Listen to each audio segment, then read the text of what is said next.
he's not crossing boundaries, but he used his boundaries as a shield. I fell in love with my psychiatrist opinion from someone with a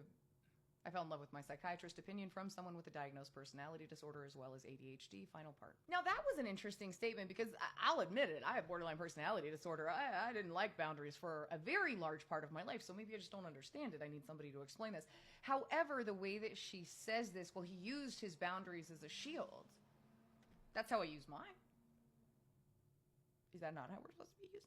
Oh, I'm in remission. That means I don't meet the diagnostic criteria anymore, which I did see a lot of comments from you guys kind of saying, like, I didn't know you could do that. I didn't know that was a thing. Now, I'm not even going to front with you. It took years of work, and, like, I have a personal life situation right now that is really hard, so I have to work on it every day, even when I don't have stuff going on, but it's totally possible. We can get better. It's hard work, but so worth it. That chaos, that inner chaos, you don't have to live like that. For people who aren't familiar with it, with the kind of stuff that I have going on, like BPD, I can't just take a pill for that. It's deeper than that, so you have to actually go through different types of modalities to rewire yourself, basically. Although other sub things can be medicated.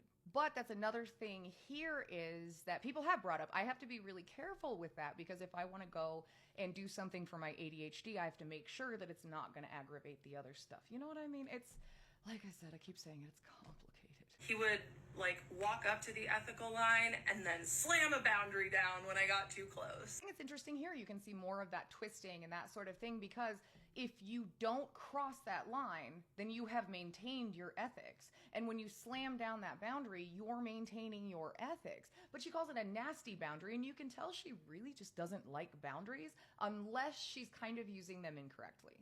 When I told him that I couldn't live in a compartmentalized, boundaried way, he blurted out, he was like, why can't you be more like me? That was his way of, like, asking. He was like, why can't you stay in this dynamic with me forever? Absolute disrespect of boundaries, as well as if you watch these videos, which I encourage you not to, honestly. There's plenty of people posting clips that was from Alive. Her behavior is becoming much more performative. It's escalating because if you watch from the first video to the last video, it's definitely changing. There's a lot of inconsistencies in the stories. I think one thing that we really need to talk about, I've seen the parodies and stuff like that, and I'm not shading, I get it, whatever, but it's really not funny. And this is serious, and I genuinely hope that dude has someone walking him to his car, that he is safe. Because if she doesn't do something, there is also a chance her communal narc followers will. So just please keep that in mind. It feels very dangerous. Someone found my therapist. Okay. People are so crazy. People are so crazy. Oh my God. Paint you blue. Just between us did the love affair maim you too. Moving on to the heavy use of AI, and let me tell you what, I cannot wait until medicine and the laws catch up with these companies, because I asked ChatGPT, I was like, was that you? And it was like, no, it wasn't me, but like it was kind of me. That was version 4. Okay. And the other thing about the AI is that she is obviously using it to fuel things, but it has disagreed with her, and when they disagree with her, she stops using it. She used the AI to write like an email that she read to her therapist, and it was clear that she was mentally involved in a deep relationship. There's 3, but they go back and forth, and then ChatGPT just made an update that it's not supposed to fuel you up and make you think that you are a god, which we probably could have started with that. Where are like the 3 rules of robotics? What happened to that? You can tell outside of parasocial contact, with a little side note on that one, if you think that you can get her to see the light in Alive or by making a video, I just made 3 parts, I know she's not going to listen to any of that because that's not the space she's in, then maybe we should check our savior complex just a little bit. But if you don't, works out, can you come over to my house next and help me solve world hunger? Would love that. The relationships with the AI chatbots make sense because while I'm not saying that she has what I have, because I don't really think that she does, I think there's other stuff going on here. However, when you're in any kind of episode or anything like that, it is hard to keep friends because of your behavior and because of certain things that you'll say, and really just a lack of responsibility for anything.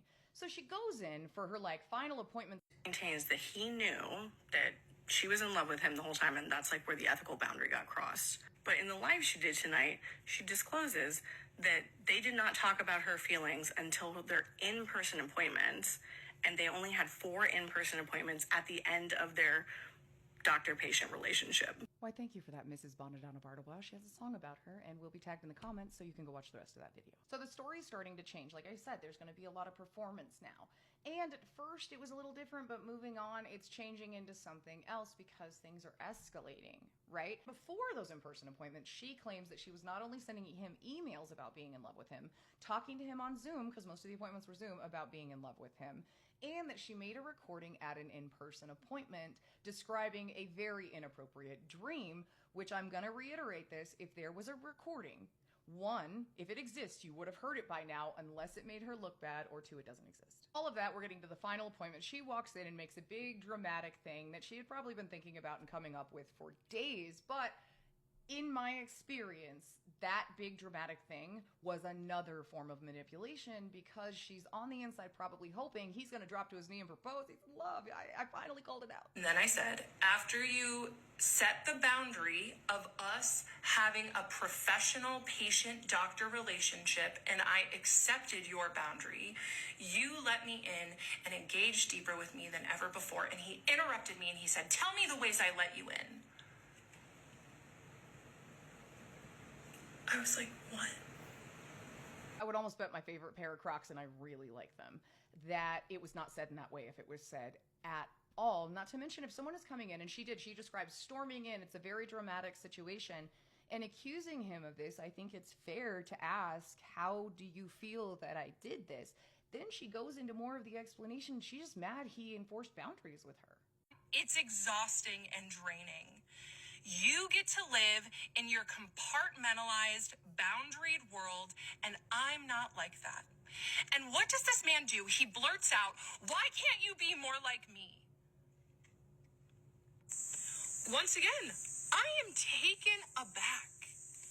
And I have to think about it. I can't respect your boundaries. Cool. Then you don't need to be a part of their world. But this is a problem that she ran into with her friends. And the way she kind of talked about this, I don't know if they're her friends anymore. This is a pattern that I've seen in other emotionally immature people that are close to me in my life, that I'll try to have a conversation with them to like make amends about something that may have happened and try to give them a chance to apologize for ways that they may have mistreated me. And instead of acknowledging what they've done, they'll say, tell me the ways that I did that.